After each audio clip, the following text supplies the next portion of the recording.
everyone, welcome to my newest Wednesday lunch hour video. I do plan to make these every week moving forward, just to give you a little something to watch midway through the week as you eat lunch at your desk, which, let's face it, that's probably where most of us are eating lunch. I know I plan to heat up some leftovers and eat lunch at my desk today myself. So hopefully this gives you a little something interesting to watch. I like to review products that I love and other things that are just kind of on my radar that I really enjoy and want to share with you. Today I'm going to do a recent reads video and let you know about some books I've read recently, kind of give you my take on those. There may be some spoiler alerts. I'm going to try not to give too much, but check out the titles of the books. I'll drop it in the comments below. And if you know that one of these is a book that you've not read that you plan to and you just don't want to hear anything about it, then go ahead and turn off the video and you can come back to it once you've read the books. But I'll try not to go into too much. That would be spoiler alerts. I do have 4 books, well, 1 series and then 3 other individual books that I want to talk to you about today that have been recent favorites that I've read this year. The first one is The Snipesville Chronicles by Annette Lang. This is probably the perfect example of don't judge a book by its cover. And Annette, I don't want to pick on the covers of your books, but the cover is not what enticed me in, which is fine. You know, they say don't judge a book by its cover, and they are absolutely correct. This is a series that is phenomenal, so please don't judge it by cover art, which I found to be maybe a little dated. I don't know what the word is, just not a cover I loved, but you know what, that's okay. The content of the books was amazing. This series I couldn't put it down. It was riveting. It's definitely going to get a reread, and I'm going to have a notebook out when I read it with me, because there's a lot that I know I probably didn't catch the first read through that I do want to catch. So this series, The Snipesville Chronicles, is about 3 teenagers who travel through time. They live in a boring little town in Georgia that has a university. The town's called Snipesville, but it could be Carrollton, it could be Statesboro, it could be Barnesville, it could be Macon or Cochran or any other little Georgia town that doesn't have a whole lot going on but happens to have a college right there. And these kids stumble upon a history professor who basically takes them through time and for the most part leaves them to fend for themselves. She'll pop up every once in a while, help them out. But these kids travel all over between a town in England and Georgia, but sometimes they do hit other places as well. And they live like teenagers would have lived in that time. And they learn some really cool things. I feel like I'm not doing it justice. It is so well written. The characters are amazing, even though Hannah, the one female character of the 3 teenagers, comes across at first as just a snotty teenager, very stereotypical, entitled, kind of a little bit of a brat. She comes across that way at first, but when you get to know her, you realize there's so much more to her that contributes to how she maybe is on the exterior. And she's really, I don't think, a snotty 13, 14-year-old girl. She grows up a lot in the books. She experiences a lot. She works probably for the first time in her life. And these kids experience history. And the great thing about these books is that they're written by an actual historian. So the history that's in them is accurate. So it's well-written YA that is captivating. And let me tell you, I just devoured these books. I originally bought book 1 to support a local author, because I really believe that we should support our local authors and go to local readings and events and book signings and help those authors to get their books out there. So I bought the first book in the series for that when I went to a reading for the 4th book when it came out. And thank goodness I went when book 4, the final book of the series, came out, because I read book 1 so quickly, ordered books 2, 3, and 4, I think all in one go after I read book 1, because I was so hooked. The character connections are fascinating, and the endings of these books you truly don't see coming. It feels like you're reading the book, you're wondering what's going to happen. How is this character connected to this character? What's going on? You're playing detective through almost the whole series, and then the end just whooshes down on you, and you're like, wait a minute, I have to go back and reread. So you're flipping back to the backs of the books, and you're trying to back to the front of the book, and you're trying to find all the connections and what did you miss, and on a second read you're like, oh my gosh, I could have seen that coming now that I know this.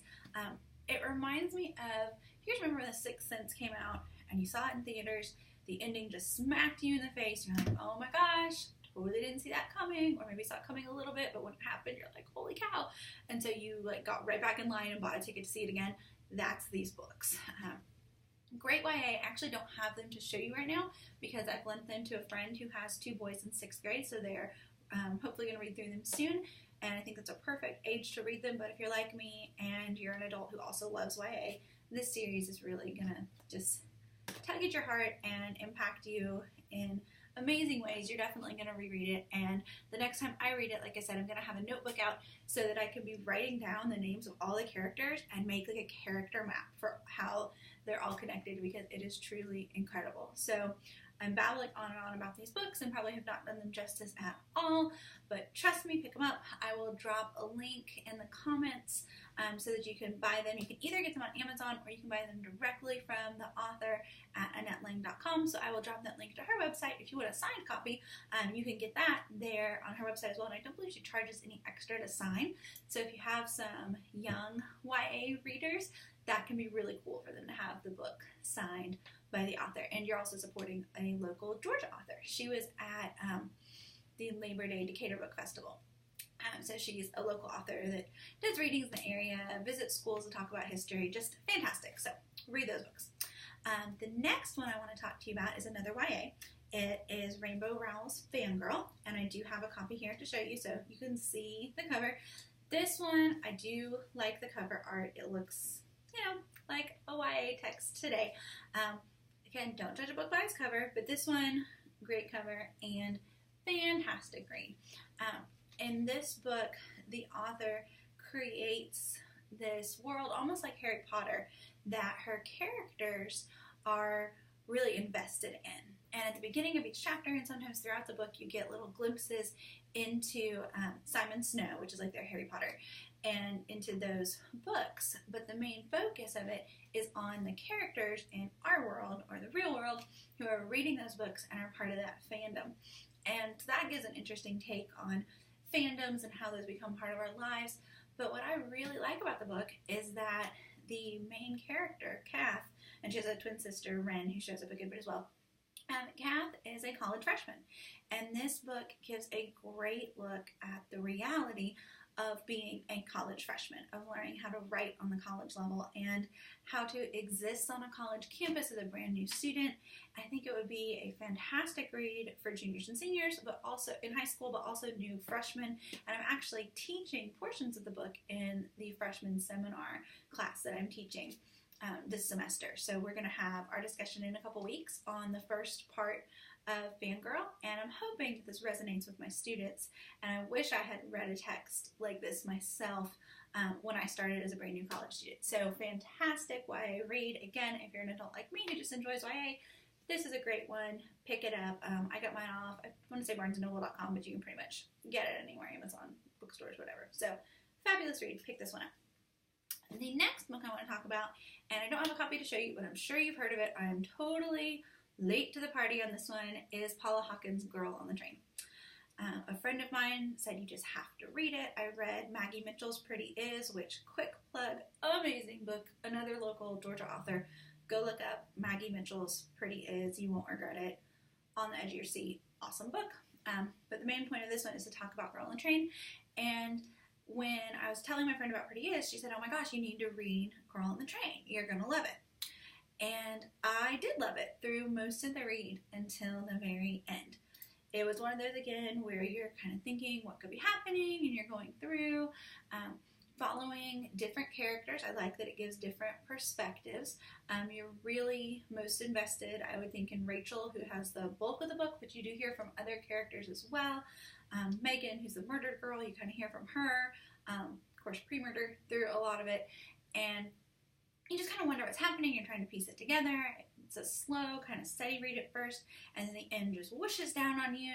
But for me, this one is not a great ending. I didn't see it coming, but I think think on a second read, I still wouldn't see it coming.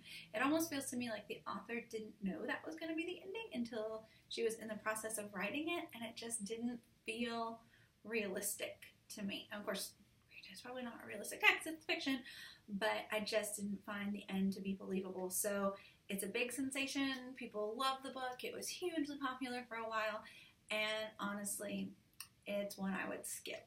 Pick up Maggie Mitchell's Pretty Is, pick up Snipesville, pick up almost anything else. I would have skipped Girl on the Train, honestly. To me, it was just not that good of an ending, and I stuck with it the whole way through because until the last maybe 80 to 100 pages, the book was compelling. So there you go, there's that one. And the last one, I'm already over 10 minutes. I really want to limit these to 10 minutes, but I spent way too much time talking about Snipesville apparently, but it's just that good. The last one I want to mention, I've mentioned a little bit in another video, and it is Emily Lay's Grace Not Perfection. I am not 100% done with this yet. I am right here at the end, so not too much left to go.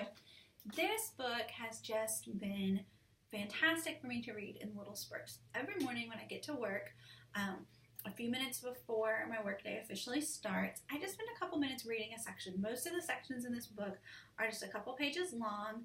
You can just read a little bit every day, and it helps to get my mind just in a good place. I'm in a good headspace to start my day. It's a great motivational text without being cheesy, and it helps you to really realize what's important, what you need to be focusing on, and kind of how to tune out a lot of the noise and focus on the people you love, the work that you love. Probably not doing justice to this text in my ramblings here, but you can get it at Target. You can also get it on EmilyLay.com, which if you're using an Emily Lay Simplified Planner, or if you're interested in a Simplified Planner, that's where you get that as well. I love pretty much all things Emily Lay, and her book is no exception. She was an English major, so she is a good writer. This is not a ghostwritten book or something just to promote her planners. It truly is an amazing, fascinating, standalone read. So thanks for joining me for a few minutes during your lunch break, and I will see you guys next week.